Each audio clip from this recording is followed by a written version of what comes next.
নমস্কাৰ সকলোকে মই নীলাক্ষীয়ে মোৰ চেনেলৰ অন্য এটা ভিডিঅ'লৈ আপোনালোক সকলোকে স্বাগতম জনাইছোঁ। আজি গৈছিলোঁ আমি মেডিকেললৈ, যিহেতু মানুহজনৰ অপাৰেশ্যনৰ আজি 16 দিন সম্পূৰ্ণ হ'ল, সেয়ে ষ্টেবল ৰিমুভ কৰিবলৈ গৈছিলোঁ আৰু তাতে গৈ পেলাই এয়া মিতুকো লগ পালোঁ। আনফালে এয়া বাবাদা ডিউটি আছিলে, বাবাদাকো লগ পালোঁ আৰু আজি ৰন্টুদাক লৈ গৈছিলোঁ গাড়ী চলাবৰ বাবে, যিহেতু মানুহজনৰ ৰেষ্টত ৰখা হৈছে। আন দিনাখন গুৱাহাটী গ'লে ইমান জাম পাওঁ, কিন্তু আজি আমাৰ নগাঁৱতে কিমান দীঘল জাম চাওকচোন।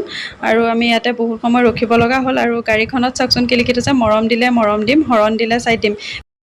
এতিয়া ভাবিলোঁ একাপ চাহ খাই লওঁ আৰু সেয়ে ৰন্টুদা আৰু মই চাহ খাবলৈ গ'লোঁ। যিহেতু মানুহজনে চাহ নাখায়, সেয়ে আমি মিঠাই এটা হাতেদি চাহ একাপ দুইজনে খাই ল'লোঁ আৰু চাহ খাই ল'ৰাহঁতলৈ বুলি কিবা অলপ ল'লোঁ। আনফালে বজাৰ অলপ আছিল, বজাৰ অলপো কৰিলোঁ। বিশেষকৈ ঘৰ মোচাটো মোৰ বিশেষ প্ৰয়োজন হৈ আছিলে, সেয়ে সেইডাল লৈ আহিলোঁ।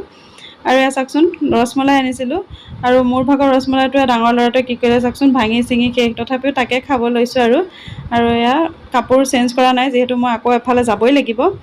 আমাৰ পৰিয়ালৰ এগৰাকী পেহী ঢুকাইছে, পেহীক পিছে বিয়া দিয়া হৈছিলে, পেহী কিন্তু তাত নগ'লে, পেহী ইয়াতে থাকি গ'ল, লগতে পেহাও ইয়াতে থাকি গ'ল। আৰু এতিয়া মই এটা মুখতে আমলখি সোমোৱাই ডাঙৰ ল'ৰাৰ লগত গৈছোঁ ভকতসকলক নিমন্ত্ৰণ দিবলৈ। আজিলৈ বাই।